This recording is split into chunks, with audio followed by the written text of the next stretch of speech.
ortiqcha tana vazni bilan yurgan insonlarda nima bo'ladi?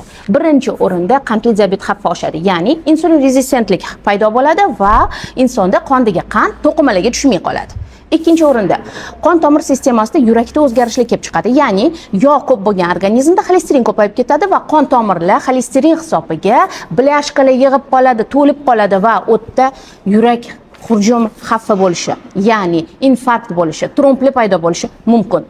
Uchinchi o'rinda gormonal sistemada o'zgarishlar kelib chiqadi. Ayollarda bepushtlik kelib chiqishi mumkin, hayza buzilishi kelib chiqishi mumkin, erta klimaks kelib chiqishi mumkin hamda tuxumdonlar polikistos kasalligi uchrashi mumkin. Bunga ham semizlik sabab bo'ladi.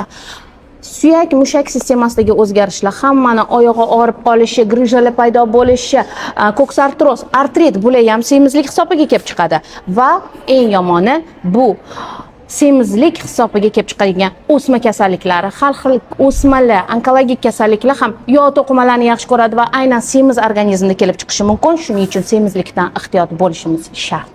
Agarda siz aniq ozishni xohlasangiz, semizlikka sabab bo'layotgan narsani bilishingiz kerak.